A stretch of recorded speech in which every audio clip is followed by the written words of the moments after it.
Let's begin this hour with a closer look at the elections in Mexico yesterday. The country went to the polls, and although the results are not totally official yet, Enrique Peña Nieto is believed to be the winner, the next president of Mexico.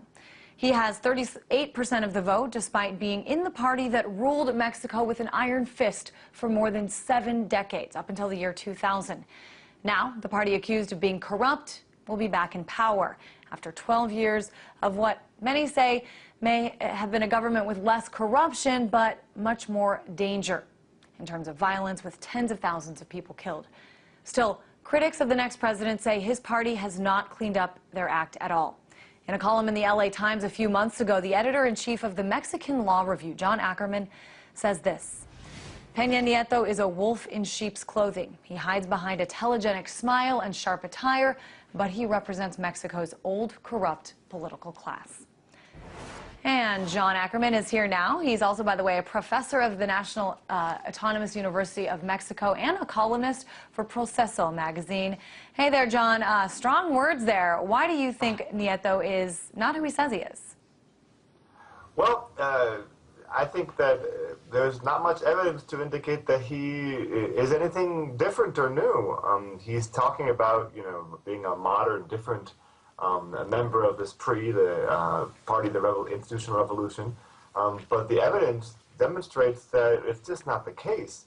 Peña Nieto is one of the leading governors of the PRI. The PRI historically has been divided into 2 different sectors. One, the technocrats, the more sort of sophisticated intellectual branch of the PRI, and then the side which are basically represented by the governors, which is more of sort of the local bosses who control politics based on sort of machine politics and tend to be quite corrupt and not very transparent. The way you said bosses there sort of reminded me of the way we might talk about the mob here in the United States. Sure, exactly that. I think that's a correct analogy. The worst states for this or the areas of the country of this are those Mexican states which have still not undergone democratic transition. So, for instance, 10 out of the 32 states in Mexico have always been governed by the PRI, this same party, for the last 80 years now. While at the federal level in the year 2000 there was a change in power from the PRI to the PAN, in 10 of the 32 states this never happened. And those 10 states are the most violent, the most corrupt, and the most least transparent states in the country. For instance, Veracruz is in a terrible situation today. We've had 9 journalists killed in the last year and a half there. Tamaulipas, Coahuila, and one of those states is the state of Mexico, where precisely Enrique Peña Nieto has just finished a 6-year stint as governor. That is one of those states which is not as democratically developed, and all of a sudden he's going to leap to the national level as president, and we're going to see how well he can adjust. I'm not really too optimistic, to tell the truth.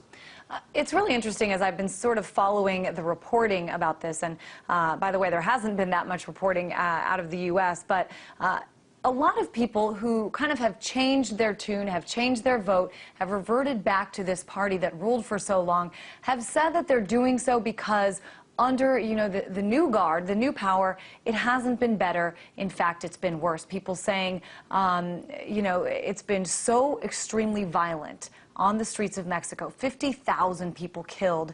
A lot of them are police officers, people who are supposed to keep the country safe. They're the ones who are sort of targets now. What do you think about this assessment that people are saying, you know what, at least under the old corrupt government, they felt safer? So we got to look at it from various angles. I think that's true. There is definitely a generalized social discontent in Mexico's democracy. People think it's not functioning. Actually, if you look at the numbers in Latin America, Mexico is the country which gets the lowest numbers in terms of satisfaction with democracy. So only 73% of the population is dissatisfied in democracy. So only about 27% are actually happy with that. So people are upset, both because of violence and also because of lack of economic development.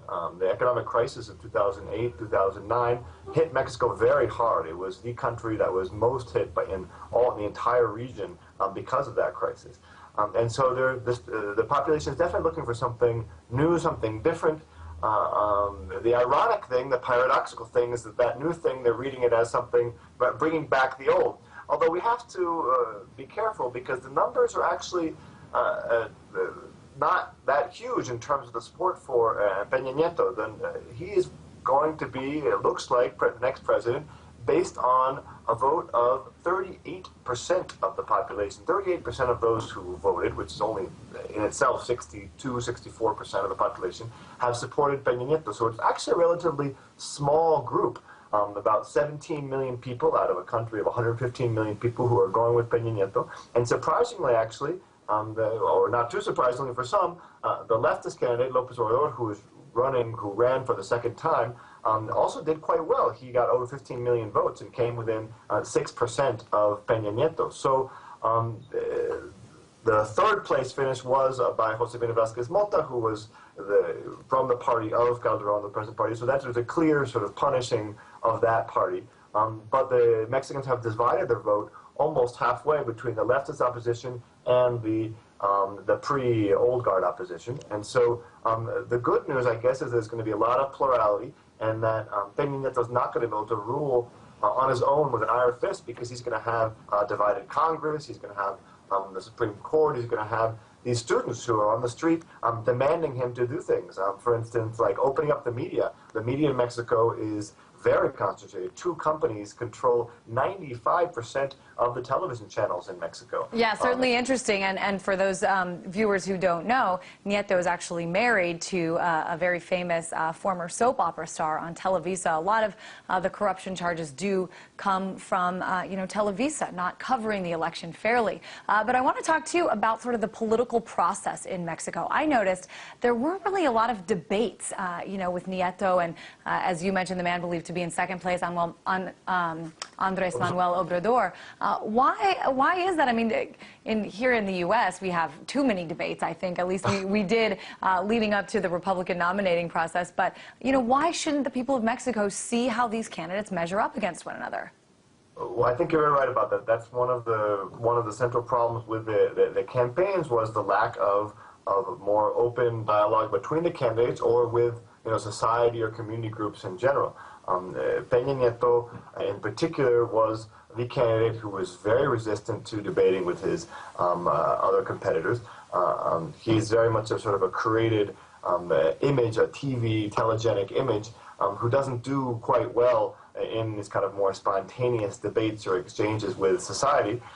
And so they did the two debates that are in the law. The law requires you to do two debates. And basically, he was protected by the major television and radio networks, and they just did not invite or organize any additional debates. There was a third debate organized by the student movement itself. That was actually a quite interesting debate. All of the candidates, except for Peña Nieto, attended to that third debate. But once again, the television networks refused to cover it.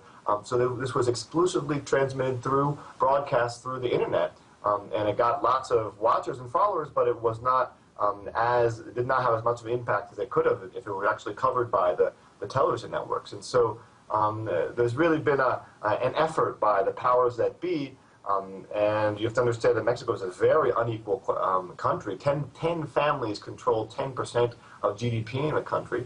We really have these very powerful robber barons who really chose Peña Nieto as their candidate and were willing to do everything that was possible to make sure that he got in. And it looks like they were successful, at least according to the initial numbers. Difficult, too, John, when less than 25% of the population there even has internet access at all. The majority of the Mexican population, from what I understand, does have access to TV. So if that is who is indeed controlling the message, of course, that's the message people are going to sort of digest. Appreciate your weighing in on this from Mexico City. John Ackerman, professor at the National Autonomous University of Mexico.